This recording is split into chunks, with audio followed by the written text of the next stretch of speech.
नमस्कार, city big news देख रहे हैं आप और मैं हूं आपके साथ साक्षी सोनी। लगातार ससुराल और मायके वालों के अलग अलग बयान आते रहते हैं, लेकिन आज एक बयान ऐसा आया है जो बहुत ही गंभीर है। आपको बता देती हूँ, जो मेरे पीछे ये बहुत सारे गांव वाले खड़े हैं, ये एक लड़की को न्याय दिलाने के लिए यहाँ पर खड़े हैं, क्योंकि ये सभी के सभी लोग जो है आज यहाँ पर IG दफ्तर के सामने जींद से आए हैं, क्योंकि इनकी बेटी की शादी हिसार के पास मंगाली गाँव के अंदर की गई थी और वो लड़की जो है रातों रात घर से गायब हो जाती है, वो भी अपने 4.5 साल के बच्चे के साथ। लड़की की गुमशुदगी की रिपोर्ट जो है ससुराल पक्ष की तरफ से लिखवाई गई। लगभग 2 महीने हो चुके हैं लड़की को गायब हुए, लेकिन अभी तक उसका कोई भी सुराग नहीं लगा है। हालांकि इनके परिवार वालों से ही जानने की कोशिश करते हैं, क्योंकि परिवार वाले लगातार आरोप लगा रहे हैं कि लड़की गुमशुदा नहीं हुई है, लड़की का रातों रात मर्डर कर दिया गया है, क्योंकि लड़के का एक्स्ट्रा मैरिटल अफेयर चल रहा था। इसी के चलते इस तरीके से इनकी बेटी की निर्मम हत्या कर दी गई है और अभी तक 2 महीने हो चुके हैं, उसका कहीं पर भी सुराग नहीं लग रहा है। उसके पिता मेरे साथ यहाँ पर मौजूद है। आप मुझे ये बताइए कि आपकी बेटी की शादी कितने साल पहले हुई थी और जब वो यहाँ पर आई थी उसके अपने पति के साथ संबंध कैसे थे? बेटे लगभग 6 साल पहले बेटी की शादी हुई थी, 30 नवंबर 2016 को। ठीक है। उसके संबंध बिल्कुल मधुर थे, लेकिन लगभग 1 साल से जो दामाद है अमित, उसके संबंध अनैतिक थे 2 लेडीज़ के साथ। हमें उसको समझाया, उसने एक्सेप्ट किया, पंचायत में भी माफ़ी मांगी।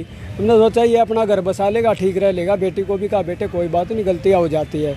लेकिन इन लोगों ने मेरे पास 4 तारीख को, अभी 4/7/2021 को सुबह फ़ोन जाता है इनका, और उनके मामा जी फ़ोन करते हैं अमित के, जो सिंदौड़ में रहते हैं। अमित भी सिंदौड़ में ही रहता था। बोला आपकी बेटी गुम होगी। मैं अपने परिवार के साथ यहाँ पहुँचता हूँ सिंदौड़ में। 4 तारीख को ही 9 बजे लगभग 5:30 बजे मेरे पास फ़ोन जाता है। मैं उसके मामा जी नरेश और एक बुढ़िया जो उसकी नानी है निधि, और उसकी नानी और मेरा नाती और अमित, यही उस घर में लोग रहते थे। मैंने बुढ़िया से पूछा माता जी क्यों मेरी माँ से उम्र की ज़्यादा है, निधि कैसे गई? तो कोई बात नहीं, धैर्य रखिए। हाँ, तो बोली माँ को रोड़ा राड़ा होया, कोई ऐसी बात हुई हो जिससे उसने गलत कदम उठा लिया हो? नहीं, बोली ऐसा कुछ भी नहीं होया।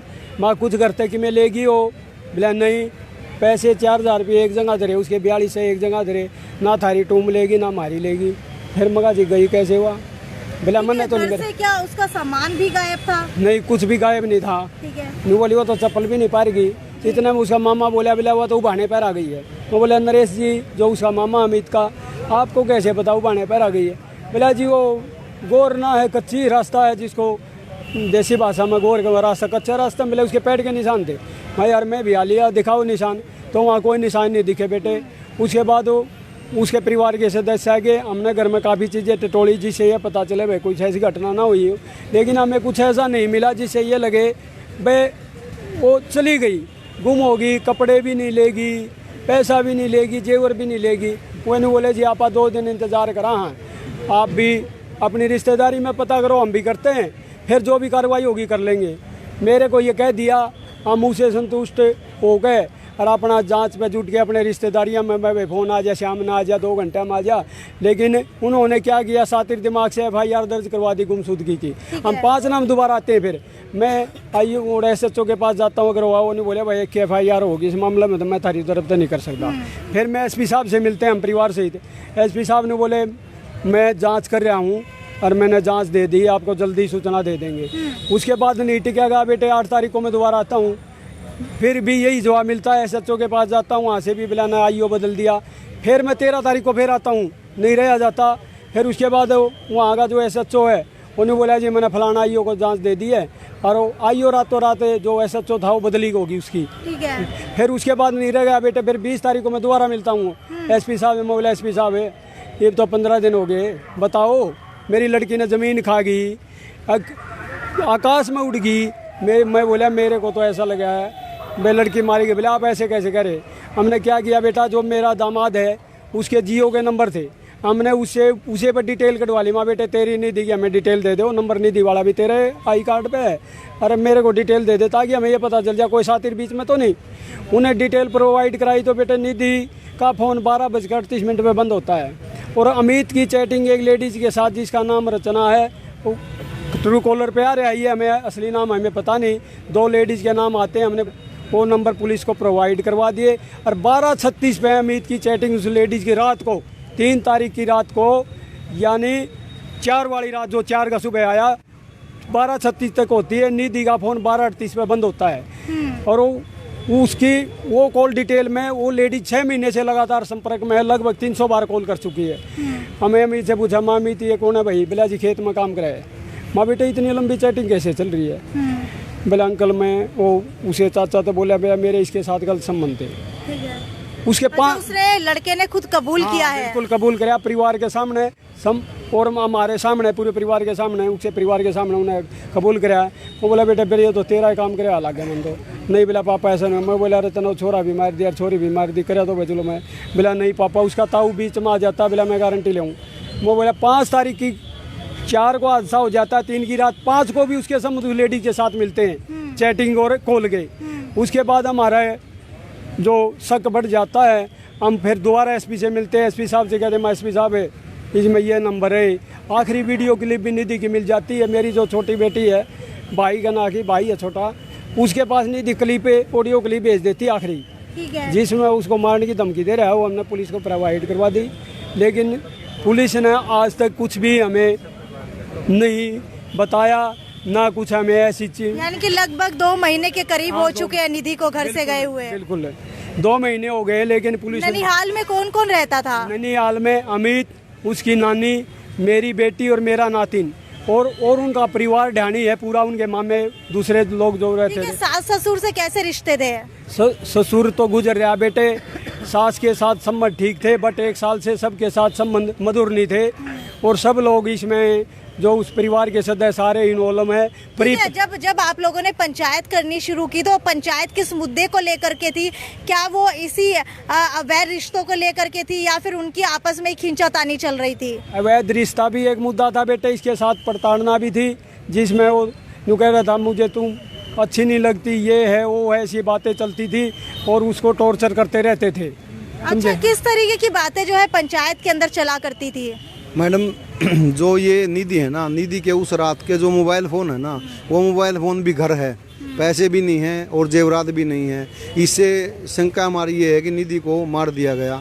और वो जो मोबाइल फ़ोन है हमने पुलिस को दे दिया है, डीएसपी साहब को। और उस मोबाइल से मैंने फ़ोन किया था कल, तो वहाँ मोबाइल में क्या इंक्वायरी है जी? बोले मोबाइल में कोई इंक्वायरी नहीं, मोबाइल में खाली है।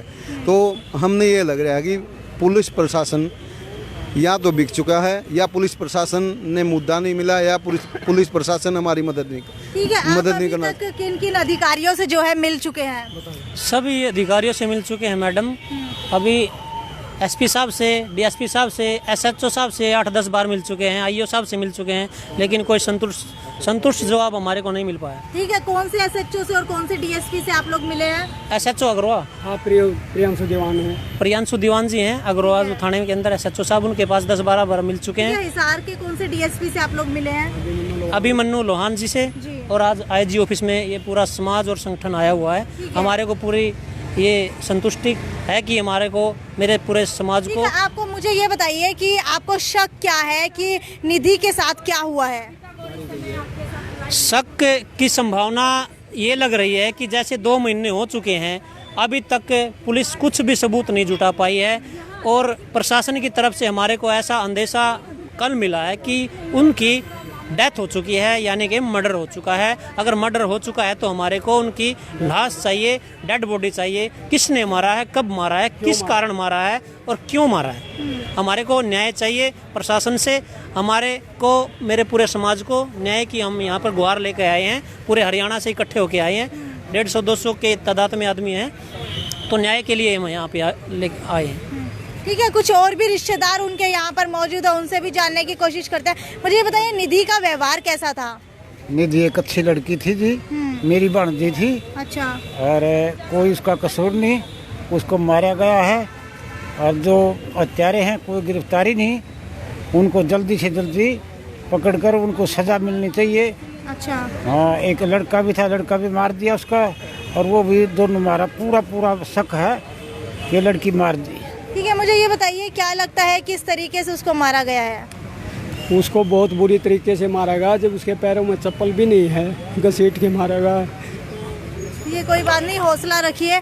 आप लोगों से भी गुहार है कि ज़्यादा से ज़्यादा शेयर करते रहिए, और कुछ और भी परिजन उनके यहाँ पर मौजूद है, उनसे भी जानने की कोशिश करते हैं। मुझे ये बताइए, क्या आप शादी के बाद निधि से मिले हैं? हाँ, आते जाते रहते थे। ठीक है, कैसा वो अपना कैसा बताती थी कि उनके पति के साथ संबंध कैसे हैं? एक संबंध है पहले उसके, ठीक एक साल से फिर थोड़ा उनकी वो होगी। ठीक है, ठीक है। तो अभी आप लोगों को क्या शक है उनके ऊपर? लड़की को मारा गया, लड़के को मारा गया। किस तरीके से मारा हुआ लग रहा है? क्या पता जी, हमको इस चीज का तो पता तो नहीं लगे ना, जब मिले नहीं, डेड बॉडी नहीं मिली उसकी आज तक, तो कैसे पता लगा? 2 महीने हो गए जी। ठीक है, हाँ, उसका कोई सुराग नहीं। ठीक है। आप लोग अभी आईजी दफ्तर आए हैं, यहाँ पर अभी तक आईजी आपसे मिले नहीं है? हाँ, अभी लगे मिले। ठीक है, तो आप लोग देख पा रहे हैं कि अभी तक जो है आईजी उससे मिले नहीं है। आप लोगों को क्या लगता है, क्योंकि निधि की शादी जो है यहाँ पर मंगाली गांव में हुई थी, और जो उसका मायका है वो जींद के पास एक गांव में है, लेकिन ननिहाल उसका अग्रोहा के पास है, लड़के का, जहां पर वो अपनी पत्नी के साथ रहा करता था, और वहीं से निधि जो है गायब हो चुकी है। हालांकि परिवार वालों का लगातार आरोप लग रहा है कि निधि का मर्डर कर दिया गया है, और उसका जो बेटा है उसका भी मर्डर कर दिया गया है, और मर्डर जो है उसी के पति ने किया है। हालांकि उसका एक्स्ट्रा मैरिटल अफेयर जो है पूरी दुनिया के सामने आ चुका है, उसने खुद कबूला है।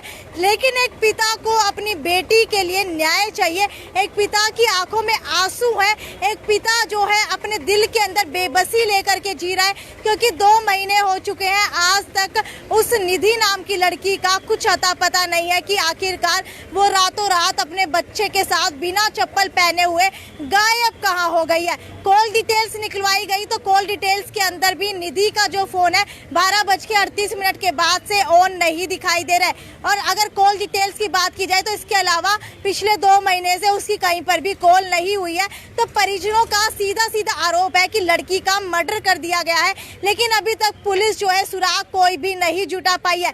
लड़के की बात करें तो लड़का जो है खेती बाड़ी ही करता है।